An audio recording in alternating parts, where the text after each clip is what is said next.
I hated the fact that I'd come at the end of school at like 2, 3, maybe even 4 in the afternoon. There's like 3 songs that have been done.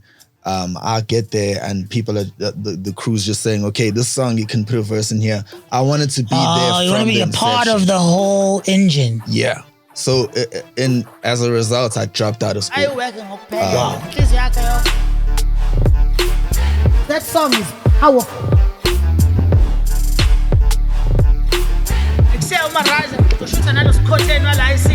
You can make a point about masterful writing, irregardless of the content of the song. Thank you so much, Craig, for the £20 donation. Hey, what's good, my people?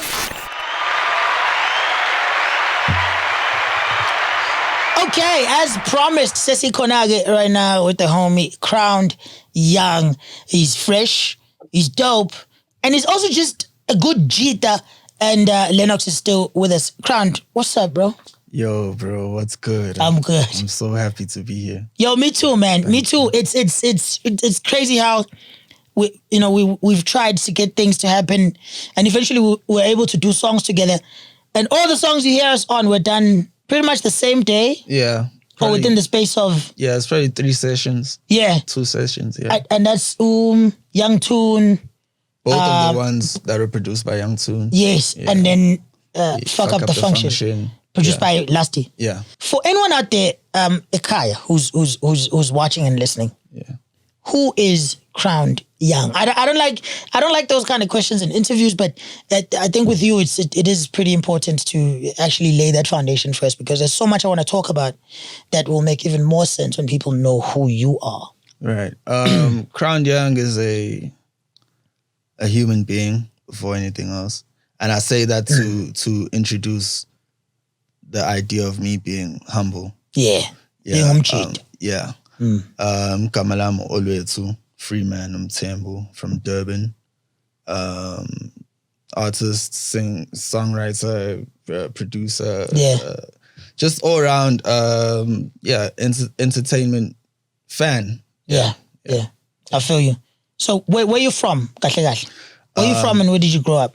I'm from Durban, in a neighborhood called Newlands West. Yeah. Oh, stuck in Newlands West. Yeah, I grew up there. Just a normal life. Yeah. A lot of opportunities that I had in hindsight, comparing like with people that I'm around today. But yeah, all around just a normal Durban kid, South African, born free. Yeah. The first time we met was very interesting for me. You seemed like a very suburban dude. Yeah. Like I honestly thought nganguzu khuluma isiZulu or nganguzu khuluma isitoti, like street language yamachita aselokishini. Yeah. And the reason you seemed like a very suburban dude was because of how kind and well mannered you are. Yeah. And then the more I get to learn more about you and hang out with you, I actually realize, you're just genuinely a nice person, and I'm glad you emphasize a human being, because Ubuntu, you hold it at the forefront of what you do and how you approach people. Yeah. Do you feel like sometimes your calm demeanor makes it difficult for people to know, it makes it difficult for people to react to your music? And it's like, in your music, it sounds like, whoa, I did not know that was within this person. Yeah, I do feel like that, but I feel like that just because I feel like that applies to everybody. Yeah? Yeah, well, regardless of whether you're a good person or a bad person. But yeah, bro, like I feel like the only way for somebody to really understand who I am is by listening to my music. Yeah, even more than spending time around. Yeah, because you say a lot less than you rap. You say less than you rap. When did rap become your main medium of self-expression? When was that moment, if that moment exists, where it clicked to you that, I can talk all I want, but when I talk over these beats, in this flow, in these bars, people hear me the most, and I love it, and I'm going to stick with it? Right. I started rapping in like 2003. Yeah? Yeah. How old were you? I was 8 at the time. Holy. Yeah, that's when I started. Like that's a long time. Yo, forget the time, dog.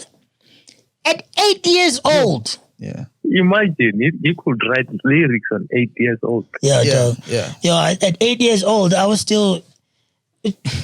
I almost exposed myself. I don't even remember when I was 8 years old. At 8 years old, I still had a fear that I might slip up and come. Yeah, same. I don't even remember nothing there. Same. So you discover rap at 8. How do you discover it? Through a cousin of mine. I think I'd heard Go DJ. Go DJ. Yeah. That's my DJ. Yeah. Yeah, Weezy. Yeah, on the radio, if I'm not mistaken. And I fell in love with the music, with hip hop itself.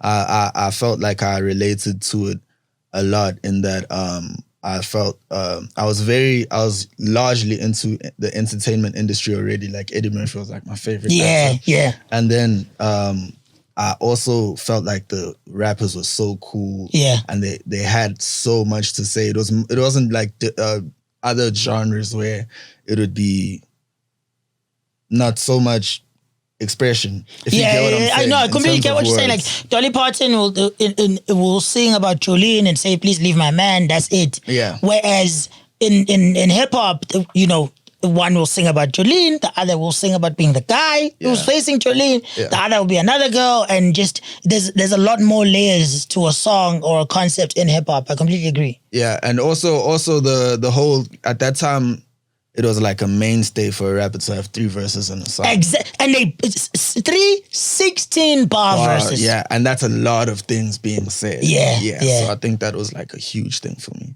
I can't believe that's actually how it used to be. Yeah. And it's no longer like that. Yeah, it's 12 now, 2 verses. 12 2 verses. Yeah. Lennox. Wow. Hey.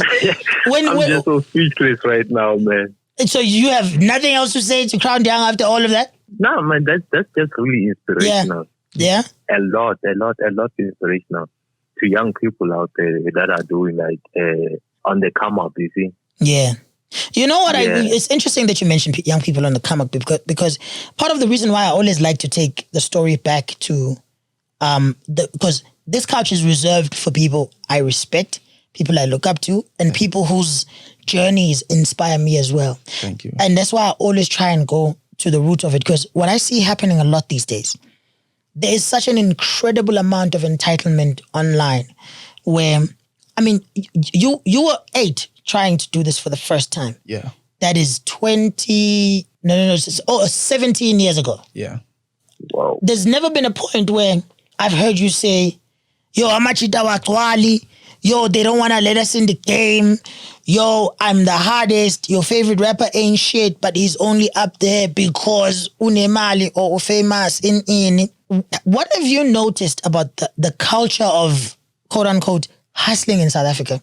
And how is it different for you now compared to how it was for then? And I'd love to share with you how it's different for me, because it really is different. But what is different from your perspective? Like first and foremost, I feel like people are bandwagoning. Yeah. Yeah. I come from a time when hip hop I've been beaten up for being a fan of hip hop. I come from that time. Yeah.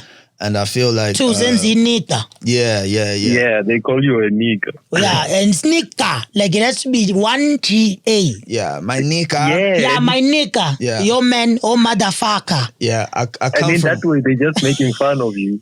Yeah, the whole time. 100%. You know it, you feel it. You're lesser. Yeah. Yeah. And you come from that era. Yeah, I come from that era. And so I feel like a huge difference in hustling back then and now is authenticity. Yeah. Authenticity in the hustle. You know what I mean? There's a difference between someone who's hustling to make money and someone who loves hustling to make money. You know what I mean? Ooh. You know what I mean? Yes. That makes a huge difference. There's a difference between someone who's doing something to benefit and someone who loves doing what they do and benefit from it. Yeah. So it's basically, you're not on the journey for the destination. The journey is part of the thrill of it. Yes, that's the journey is where you find joy. Yeah. Fair too. I couldn't agree with you more. And for me, like sometimes, there's multiple trends that pop up online and whatnot. And when we started, and you finessed the internet in a very interesting way for me. When we started out, the internet wasn't a thing. It existed, sure. But I remember the first time I tried to put music on radio. I still had to physically go there. Yeah. I would print CDs, label them, go there with the profile, go there with the music, long before there was an email address to send music to. Yeah. But even then, when I met those people, I was always humble. I was always very patient. I've gone to so many radio stations where a compiler would say, I'll meet you today. You get there, they're not there. The next time I go back there, I'm not like, the last time what was on and you didn't, and I still go back. How much patience are you seeing right now? And am I just being a dinosaur? Like maybe the times have changed and I should be changing with the times? Or do you think there's still a lot of value in biding your time and not being complacent, but awaiting your turn?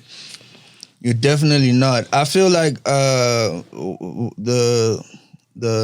qualities and the game I have, I like to spread it over all facets of life. I could have been a rocket scientist, but I would have appreciated having the mentality I have as a rapper.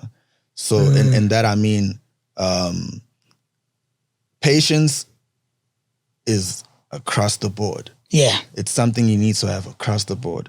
Humility is something you need to have across the board, regardless of what you're doing. So you're not being a dinosaur and thinking like that. You're being a logical and wise person in how I view it. Thank you. You know what I mean? I honestly feel like what's good for the goose is good for the gavel. What's good for a soccer player in mentality and how they approach things is good for a chess player. It's good for a teacher. It's good for whatever you. Because it's all work. It's all work, and it's like the universal law. Yeah. Patience is a virtue. Patience is your saving grace, basically. So compassion, humility, honesty, originality. These are all things that I believe help whoever takes upon them and uses them. Lennox, as a young dude who is a fan of the culture and a fan of hip hop, what he's talking about, do you see those qualities in young up and coming rappers in your neighborhood especially? No, I don't. Actually, I don't, because now people don't have patience like he just mentioned right now. They don't. And just to think about it, back in your days, it was even more harder than it is right now. Yeah. Because you just mentioned the things of the platforms and all the things. There's internet right now. Yeah, people should just be like patient, like getting your music into music, into the internet, and people not listening to it like the way you want it to right now. It shouldn't give you any reason for blackmailing people and telling people, you're not giving us chances, you're just scared of us and what. You see? Yeah. And there's just no patience. That happens so much on the internet. I can't tell you how many times I've had people send me texts and say, it's tweets and say, you're not going to listen to this because the youngins have fire. And then they still put their link there. And I must still, so what do you think my reaction is going to be if that's what you do? What are you doing, first of all? Bro. How does that work? I don't know. But they really seem to think it does. It doesn't work at all. At all? It doesn't work at all. Nah, Vetu. You see, what another thing I wanted to understand from you, because I think it also leads back into what we're saying. I have a theory, but why are you called Crown Young? Okay, actually, it's going to be unfair. Let me give you... So I feel like you were young. Now that I'm saying it sounds fucking stupid. But someone realized that you were dope. But crown and I'm saying, yeah, you're 100% right in that, because I was being told that. Well done. I was being told that as a kid, but unfortunately, that isn't where the name comes from. But you're right. But you're right in thinking that. Yeah, you're right in thinking that's yeah. completely justifiable. Anybody who knows me from back then can vouch for your answer. Yeah, there we go. You know what I mean? But the name Crowned Young came to be my name in 2011. I was in a group. Bro, that's a fucking while back. You've been doing this for a while. Yeah, bro. Like devotedly. Yeah. I'm not counting the time. Yeah. I'll be doing this at 70 if I have the opportunity. Yo. It's not about time. For the culture, I hope you do. Yeah. 2011? Thank you. In 2011, I was in a group called Crowned. And I was, at the time, my name was Young Crisis. Ah. Yeah, my name was Young Crisis. Still, the Young was still spelled how I spell it today. So in 2016, I was doing grade 10 at the time. My first time doing grade 10. And I was obviously in this group making music every day. I'd already started working with Lasty, you know, so that's where I used to record. Wow. Yeah. 2011. Yeah. So Bonds, bro. Yeah. So I was so in love with music that I hated the fact that, because at the time everyone else in the group was out of school. So I hated the fact that I'd come at the end of school at like 2, 3, maybe even 4 in the afternoon. There's like 3 songs that have been done. I'll get there and people are the crew's just saying, okay, this song you can put a verse in here. I wanted to be there. Oh, you want to be a part of the whole engine. Yeah. So as a result, I dropped out of school. Wow. Still Young Crisis. Yep. Dropped out of school. Grade 10. Yeah, grade 10. Dropped out of school to obviously have more of a participation in the song making process. Like 2 months later, the group disbanded. After you'd made that sacrifice? Yep. Yeah. As the only one who had made that sacrifice. Everyone else was taking a gap year for the career, for the music. Wow. Which led me to having to move out of town to my mother because I'd already been kicked out from my father's house because of music. Whoa, bro. Yeah, I'd snuck out for a studio session. He came to my room. I wasn't there and he kicked me out. So I was already living at a friend's who was in the group. The group disbanded. And then I was stuck in a maze. I can't go back home. Yeah. I don't have any other family members who will take me under the current circumstances. The only person who will is my mother. So I moved out of the city to Emanden. She was living there at the time. Yeah. Emanden too? Yeah. Yeah.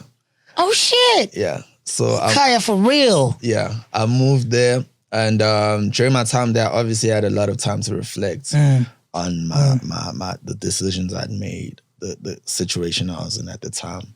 And I decided that I was going to keep the Crowned mentality going. Because it was more than just a group name. It was like a mentality. Yeah. How you see yourself, how you treat yourself, how you projecting. Putting it out into the universe. Yeah. So I dropped the Crisis, took the crown, put it in front, and then became Crowned Young. Yeah. That's actually, that is a much better story than what I could have ever possibly imagined it to be. But it raises something for me that's very interesting. So from us talking, I can tell that you and your mother have a cool relationship. Am I right? Like a dope relationship right now. Yeah, we have like a very solid relationship. We could go on for years without talking. Wow, that wouldn't change a single thing between us. Like, and obviously, like it happens. You're a grown ass man. You're not going to be talking to her every single day. Yeah. And now if she's a grown ass woman, she understands it. But how did that thing?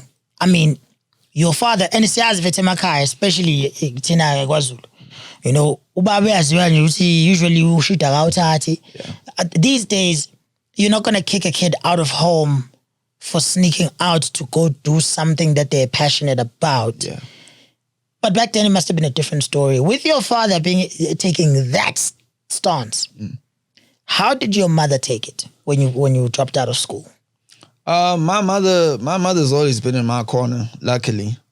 She used to, the first time I went to studio to record, she helped me with the money. Wow. She's just always been supportive of the fact that I wanted to make music. So when I got kicked out of home, she's the one I called. She's the one who called my friend's mother to ask if I could stay with them. When I dropped out, she asked me why. I told her I want to be there to make music at all times, the whole time. She was with that as well. Like literally, she didn't chastise me in any way.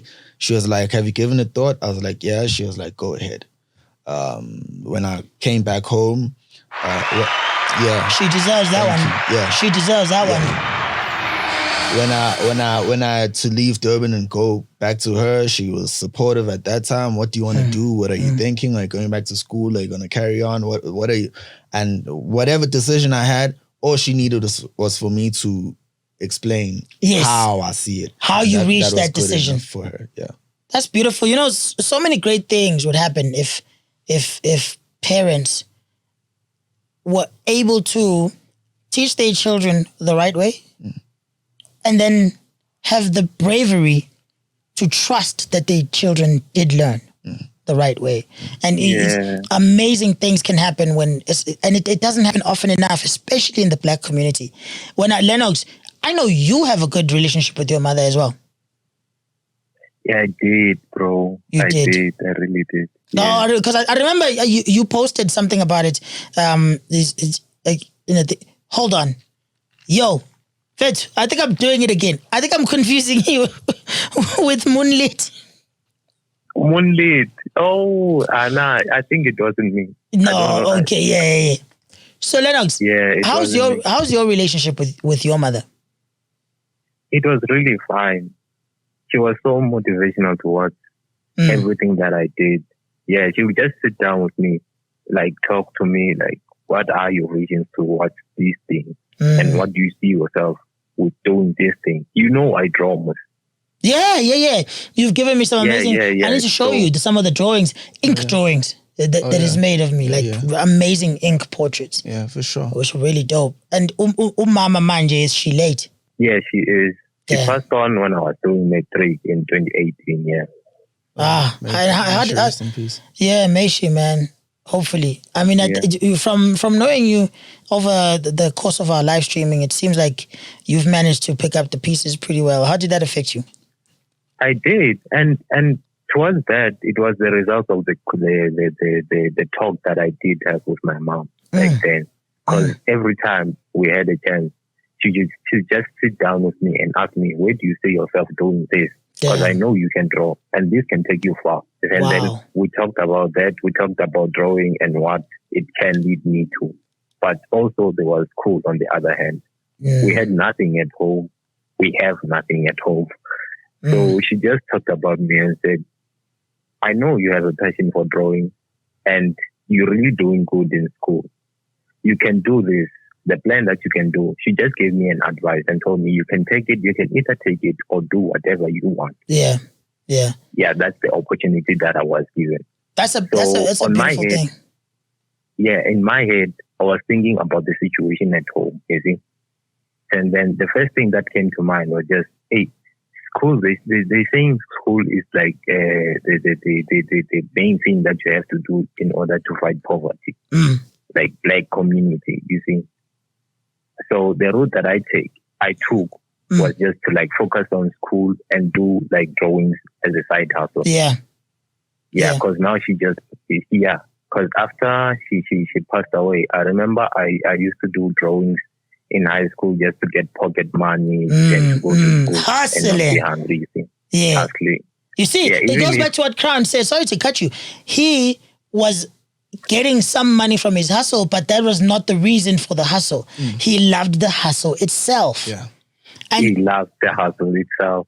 Yeah. You're such it's a great identifier of how great things can go when parents have faith in their children. And this thing that you brought up about education, you know, you dropped out of school. We haven't gotten to whether you went back or not. I have kids right now. And my kids are already showing signs of certain talents that I'd love for them to nurture.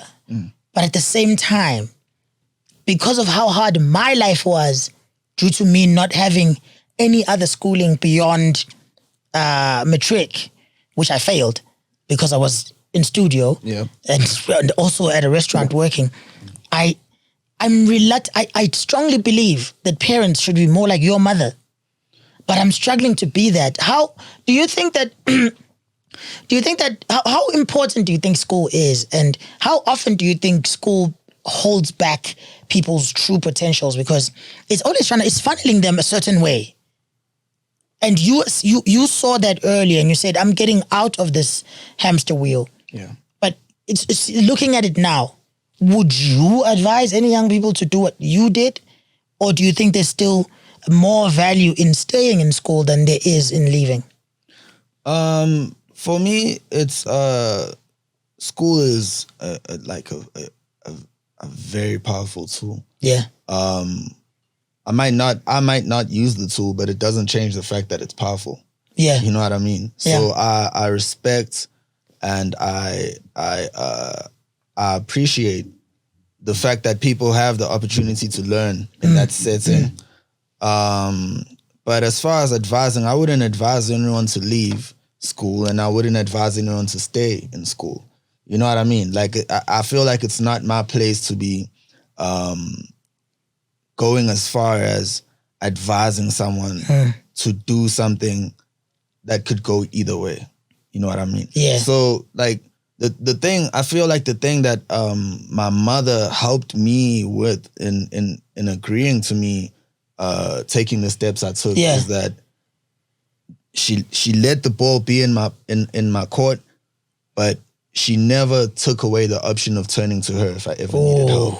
You know what I mean? Exactly. If I ever reached a point where I did want to go back to school, that would have been something that she would have supported me with. Wow. It's about the support, basically. Yeah. You know what I mean? Like, going to school, I'll support you. Not going to school, I'll support you. It's one of those things where it's like, regardless of what you do, I've got you type thing. That's the experience or the mentality I picked up of the way she treated me in those situations. Because when you've got your mind set to it, you've got your mind set to it. I feel like she understood that sending this child to school when he just told me that he wants to drop out of school is going to hurt him more than it's going to help him. I'd rather he drops out of school and then realizes why he needs to go to school so that he can make the most of being in school. Yeah. You know what I mean? I fully know what you mean. Yeah. So obviously there's the factor of time and it not it always moving forward and never going backwards. But I feel like support goes a long way in a child's life. You know, Doug, what you just mentioned is absolutely incredible, because I stayed in school, even though I thought I'd reached a point where I was like, yo, this is actually not going where I am trying to go. Yeah. And because I stayed, whenever I was at school, I hated it. Yeah. And I wasn't there. I went from being a straight A student to a failure. But at the same time, all the time I spent in school, not being in school, meant that I was spending time away from what I was trying to do. And it ended up holding me back on both fronts. Yeah. It's interesting to me. And one of the things is just like, so sorry to cut you, man. No problem. And one of the things, you see, one of the things in all that you're doing right now, or in all that we do as human beings, just like God has a way to show you that this is what you have to be doing. Yeah. Even if you don't see it now. See now what you say, it didn't work out for you in school, but on the other hand, that what maybe when you have just like dropped out of school, back then, like things would have worked out for you the way they have worked out now. Yeah, even though I wouldn't change a thing now, because I'm worried if I change anything, I won't find myself here. I mean, I am nowhere near where I'm trying to go, right? But I'm happy with what I currently have. It's a long leap from where we were, but it's interesting to me that you said, Crown, that you feel like you're not using the skills that school gave you.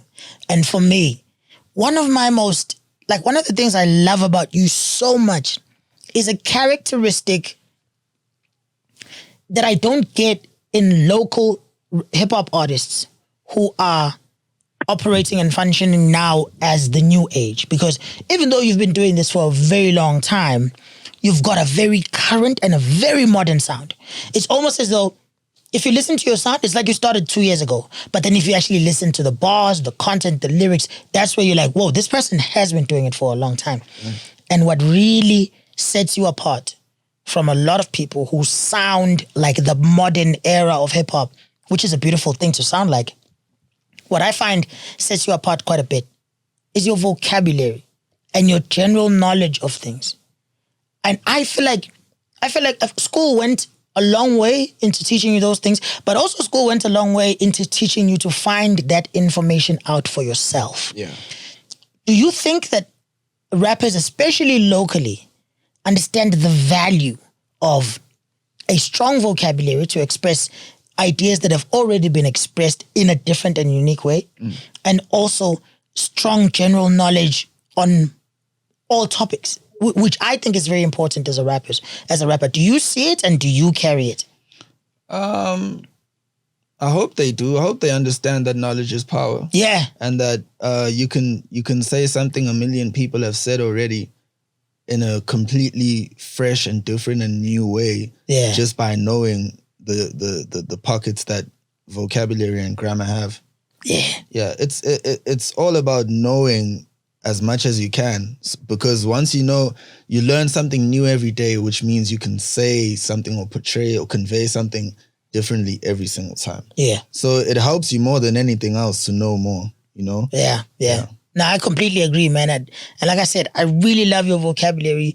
You could jump on songs that are trap and you always, for me, you always just stand out as, even if you're with dope rappers, but you always just stand out as having an extra edge or an extra uniqueness about you that is not present in the majority of artists who are on the rise like you are.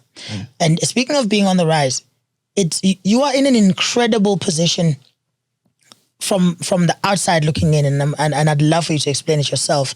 Lennox, I don't know if you know, but Crowned Young recently got quite a bit of notoriety and quite a bit of attention because Nasty C believes in him as a rapper, which, you know, doesn't surprise me one bit. I mean, I see these things a mile away, you know what I'm saying? But how are you maintaining a level head when you are thrust into a league of someone who's becoming a global superstar, but you still carry in you that air and that aura of someone who is still very ready to carve their own way and fight for their own space?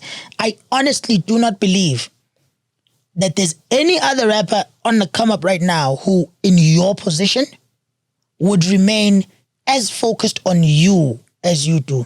I feel like so many they would be screaming from the hilltops every single day that, Nasty C is my friend. I'm with Nasty C on a joint. I'm associated with Tall Racks Records. I'd love to ask you about that later. Why? How is it that you still manage to maintain your own path and say, irregardless of what's going on around me, and irregardless of how big the people around me are, I still want to get it in my own way? Why is that important to you? I feel like I've been rapping for so long that it could be the biggest artist in South Africa, in my opinion, being Nasty C. Yeah, a correct opinion, a factual opinion. Yeah, or it could have been the biggest artist in the world. My whole thing is that I want to stand on my own ground. Because my whole thing is people can, I can't always be the guy who was featured by so-and-so or who's friends with so-and-so. I want to be the guy who features so-and-so. You know what I mean? So it's like a thing where it's like, I'm not gassed by being acknowledged by the biggest person in a certain space. I'm gassed by becoming better each and every day. I appreciate it. Don't get me wrong. I appreciate it so much. And it just, it means so much to me. But at the end of the day, I need to be secure in being me. at all times. Yeah. And that's what's at the forefront. Because I believe that's what makes a Nasty C anyway. Actually. Yeah. You know? Yeah. It's not about being arrogant. It's not about being unappreciative. It's about being confident and sure in yourself and of who you are. Yeah. Yeah, that's like at the very, very, very front of everything. Nah, that's fucking brilliant, man. I completely respect your ability to bide your time, and I completely respect your willingness to carve your own way, even though there is so much that you could leverage. I mean, dude, it's not just Nasty C. You do it, Teleman, Lusty. Speaking of which, what is the relationship with Select Play? That's forever. Like, I've got it tattooed. Yep. That's forever. That's forever and ever. That's such a cool tag. I might fuck around and get that one myself. Bruh, by all means. I've got even the Iverson logo. Oh, dope. If you've got some shit that I fall in love with, I have no problem with like, that speaks to your authenticity. Like, when you say you fuck with a dude, I mean it. You really, really do, bro. Yeah. You really do. Yeah. Select Play, I was there the day Select Play was that was like formed. So, damn. Yeah. You guys go way back, bro. 2011, yeah. I met Lasty 2009. I met Taylor 2010. We've been together since. Yeah, I love these people to death. Yeah. Like, I love these people. 11 years, bro. Yeah. Like, day one niggas. Yeah, they're like my day ones. Like, I'm with everything that comes behind them. And it would never even have to be anything contractual. It would never have to be anything beneficial to anybody, yet alone me. I'll always be Select Play. Yeah. Like, that's like home. Yeah. Yeah. That's, as far as Select Play goes, it's something that I intend to be, that I will be a part of forever, regardless of how things go. I'll always be a part of it. I'll always be proud of it.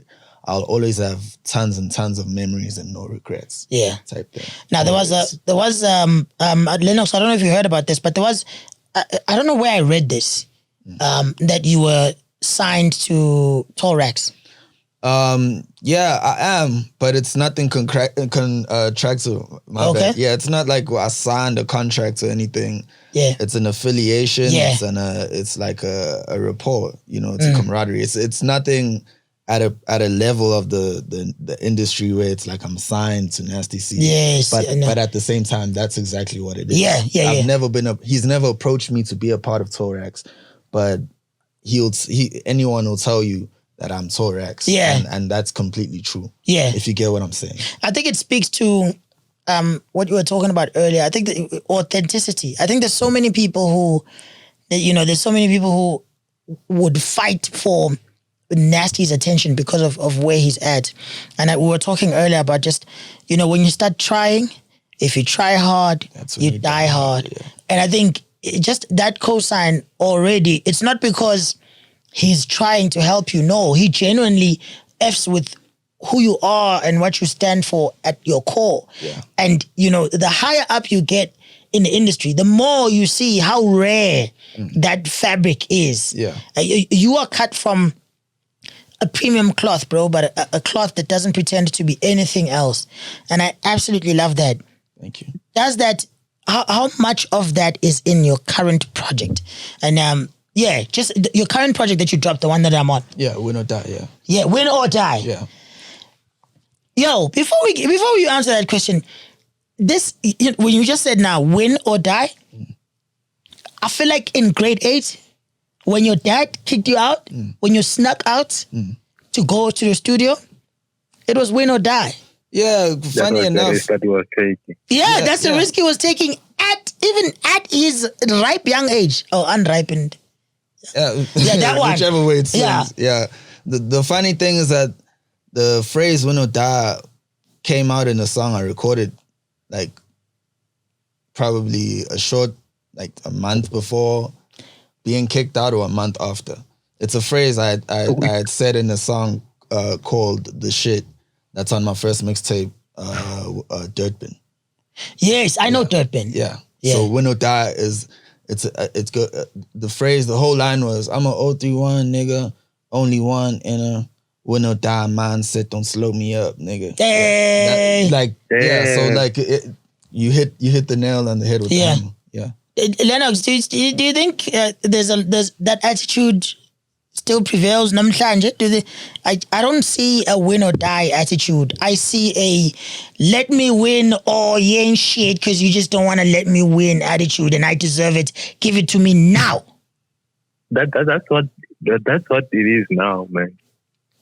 That's what it is now. Because for the looks of it, this goes way back. And I actually have a question for him now. Yeah, please. Like the advice. What advice would you give a young person coming up right now, based on the context of the music right now? Yeah, because there's these levels of like developing your words and what you're about as an artist. Yeah. Do you think? Yeah, would you give them an advice of like, be you from this moment and grasp on that until you go up, or just like develop yourself as you go? There's this saying that says, you can't beat anyone at being themselves, but nobody can beat you at being you. Yep. You know what I mean? So I'd tell anybody who might see this or might listen or might catch wind of this to be yourself. Even if you're at a point where you don't trust yourself, you don't believe in yourself, be yourself. And then everything else should come after that. And again, like I was saying earlier, this is something that applies to anything anybody's doing. You could be an Eskimo, a deep sea diver. Be yourself. Be yourself. You'll not go anywhere trying to be anybody else. Yeah. The worst part is you can't be anybody else. No, you can't. So you might as well just be yourself. Practice positivity. Practice preaching what you believe in. Practice being what you see yourself. Don't be a wannabe, be a gonna be. You know what I'm saying? Oh, snap. I'm gonna be. Yeah. Okay, for that. Don't be a wannabe, be a gonna be. Yeah. Dead ass. How much of, I want to see how I want to phrase this question. I just got distracted by the poo because it's making me think about the stream. We always have that sound effect and now it's gone. So sing in terms of the win or die attitude. Yeah. It's willing to risk, willing to give certain things up for the end goal. What have you given up to get here? I gave up so many relationships, friendships. I gave up so many negative thinking patterns that felt good. Yeah. People, you find a lot of joy in being ashamed for yourself. I had to give that up. Playing the victim card. I have never in my life ever met a man who's willing to admit that, because that is the absolute truth. Yeah. There's something soothing about people feeling bad for you. Yeah.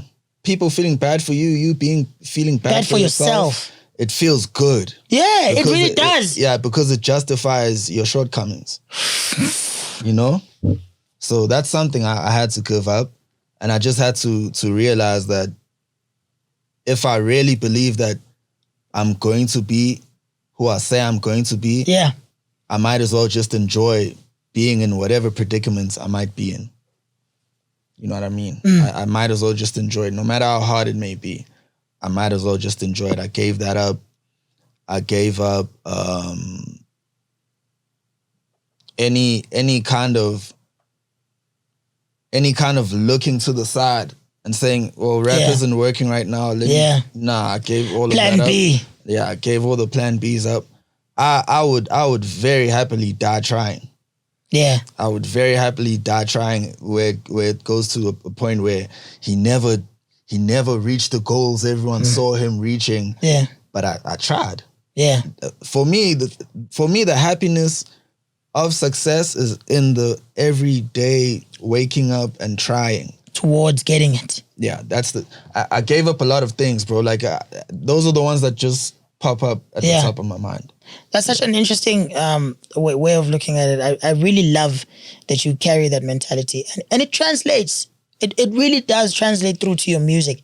Especially the part about you losing, giving up a lot of relationships. Yeah. There's a beautiful angle you come from whenever you talk about especially womanly interactions. Yeah. And, sometimes womanly interaction, the interaction between a man and a woman will be a certain way, and there's certain things that we take. Oh, it's but she's my girl. Yeah. Let me take it. Yeah. And then ngafika the same behavior in guys, yeah. In guys, now. I mean, not that I ever would, but like how Fethu, what's the difference between indlela amachita aphathana ngayo in Durban versus indlela amachita aphathana ngayo here? I feel like it's world of different. But what do you see, especially in our line of work?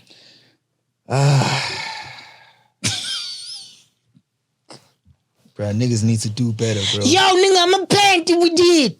Niggas need to do better, yo. Like, I feel like the biggest thing between these two cities, being Durban and Johannesburg, is respect, bro. Yeah. Respect. I feel like culturally, KwaZulu, as a Zulu person, or even if you're not Zulu, just growing up in that area, you learn a lot about respect. Like, respect yourself, respect others. I feel like that's the hugest difference. Yeah. I feel like a lot of people in other cities, it might just be because of culture, don't have respect, don't have a clue about what it is. They can be kind, they can be loving, they can be supportive, but what is all of that without respect? Yeah. I feel like, bruh, niggas need to do better, bruh. Shit. Yeah. And obviously this isn't everybody. Of course, but of course. It's so many. So many people. I've seen people arrive at the foot of the stairs to the industry with their respect intact, with their dignity intact. Bemazi umuntu, bekwazi nokuziphatha. And then along the way, they let go of it. To maybe lighten the load so they can get there sooner. When you say win or die, I know you're saying you're willing to risk everything. But because of the type of person you are, I know that risking everything doesn't include risking your integrity. Yeah. How are you holding on to Uluthando in a time when you're in the big city trying to shine a light on Crown Young? Always. God damn it! Nah, it's all good. It's all good. THL. Yeah, it's no. all good. It's all good. Nah, I can always. I can get. Sure. I'm sorry if this isn't an answer that everyone can just take something positive from, but I've been rapping for so long where it's at a point where I've been who I am for so long, and I've also realized, and I have an understanding of what success, money, fame, the perils of it all. I understand. I might not have a full scope in terms of experience, yes, but I understand the downside of everything. You've actually been pretty close to it. You've been pretty close and been able to see it happen around you. Yeah, I'm getting there for sure. I'm getting there for sure. I'm around people who are smack in the middle of it a lot of times. But the biggest thing for me is, nothing can ever be bigger than me. Yeah. Nothing could ever be bigger in the power that I have in being me and being who I am and the experiences that I've had. And so I'll make my first $1 million or rands or pounds or euros, and the last thing I'll let it do is change me or make me panic or make me whatever the fuck. Make you become that person. Who I'm not, who I never was. I always want to be who I am today. I always want to be the same person. as far as my morals and my ethics go. I don't know how you do it, man. I don't know how you balance the confidence you have, because you believe in yourself. Yeah. You don't need to ask around. Yeah. But somehow I also feel like you believe in me. Like you have that effect on people who are around you. You remember the sessions that we've had with Young Toon? Yeah. Young Toon, every time we talk, every time I'm there, which hasn't been as many times as I'd like, but every time I've been there, he asks about you guys. Yeah. And you made such an incredible impression on him, and how much you made him feel like he was the guy that he wants to be, and you made him feel that he was worthy and that he was important. And so many guys, especially in the industry, can't feel good about themselves if there's no one under their boot. How do you do it? For me, the biggest thing has been, honestly, Lasty and Teller, man. Yeah? They instilled it in me before, we instilled it in each other before we could instill it in ourselves. Yeah. You know what I mean? We stayed down and we were in such shitty situations together. Yeah. But we always used to big each other up to the point where I don't need it. It's at a point where I don't even need them to be instilling it anymore. Yeah. They've done the work. Yes. It's in me forever. You know what I mean? My mother. Yeah. My siblings. That woman, man. The upbringing I was so fortunate to have in all its good and bad.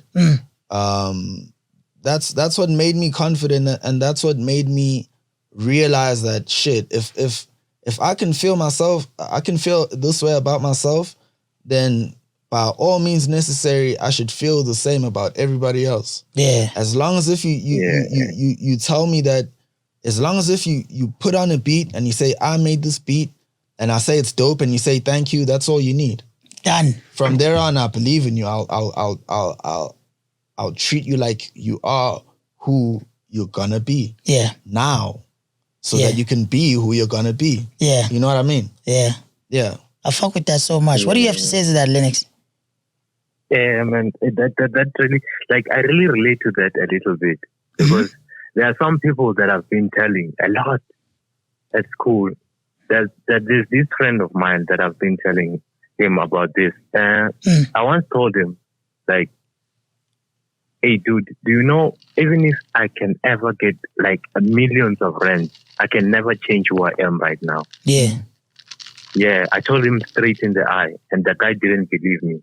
And I've been thinking to myself, like, staying with people that are positive all the time makes you positive as a person. Yeah. Yeah. It does. And yeah. And really, like, instilling like positivity in oneself firstly before believing in other people is a much like important thing. Yeah. It's really, really important. Were you always and obviously Umama, again, man, kudos. She did a lot. But were you always this positive? Because I'll tell you about me. I go through a ton of self-doubt over and over again. And sometimes I really feel like I am who I think I am. And then other times I question it.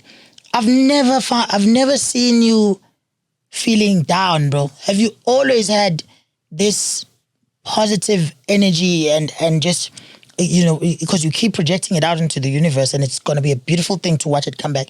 Have you always been like this, or was there a time when you needed to start being like this? Yeah, I've always been like this, but, you know, at the same time, I've always had anxiety and depression at the same time, you know, but... You deal with it way better than me, bro. Yeah, probably not. Probably, it just might seem that way. But like the one thing I firmly believe in is that positive is stronger than negative. Yeah. The yin and yang, when you look at that emblem, the yin and yang, everything is scaled out evenly. Yeah. But the white, which represents the positive, sticks out more than the black, which represents the negative. Yeah. Even though they're the same size, like no show. Yeah. Yeah. So I feel like I might not need to remind myself of that every single time, but the fact that it's like that gives me more of an opportunity to excel and be confident in who I am, just by understanding that they have the same size in that yin and yang, but the whites is brighter than the dark. Yeah. Yeah. Just in that alone, I'll go through the worst depression, I'll go through the worst anxiety, but because I understand how those two aspects play out, it'll work in my favor in terms of being able to be confident at the end of the day. Yeah. When it really counts.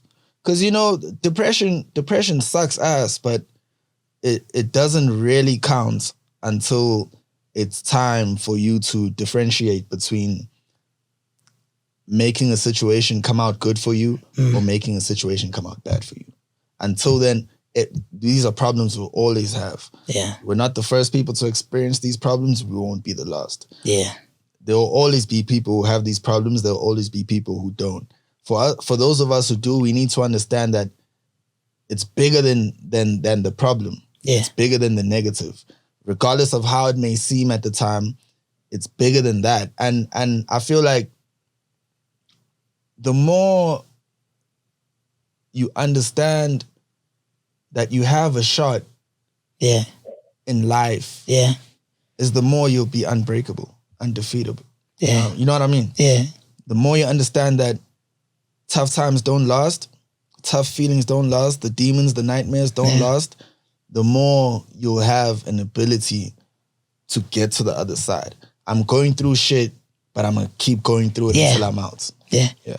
And the magic word is through. Yeah, through. Yeah. Through it. Through. The harder it gets, the harder I go. Yeah. Yeah. And it can't stay hard forever. Yeah. It'll never. Pause. Nah, dead ass. Pause that hoe. It'll always be hard, but you need to understand that it will always be good as well. Yeah. You know what I mean? The pendulum has to swing both ways. Yeah. Yeah. Yo, you're an infectious energy, and before we wrap this up, Lennox, do you have any last words you'd like to say to Crown Young? Man, I'm just so inspired right now, man.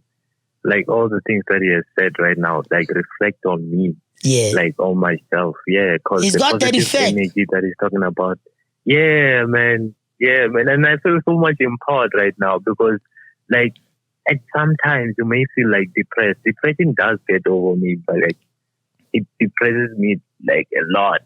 You find that I'd be down and not believing in anything. But now just because I've heard him saying, when the going gets hard, you just have to go harder. Yeah, like, you just have to get harder. That's tattooable. Yeah, that's that's the message that I want to grasp with my heart, man, and live with that going forward. Yeah, more power. So I'd like to say thank you, man, for more power to you, bro. Yeah, for sure. Thank you, sure.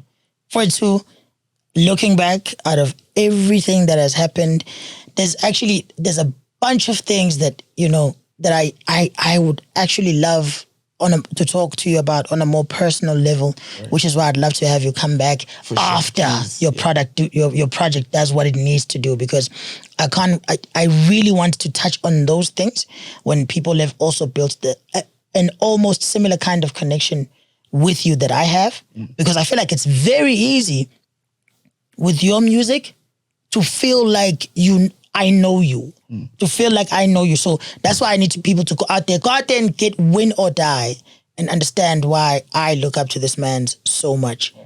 With everything that you've been through, the things that we've spoken about, the things that we spoke about off air, the things with your father, the things with your mother. For Crown Young, for always Namhlanje, how is life so far? Life is exceptional, sensational. At all times. Yeah. At all times.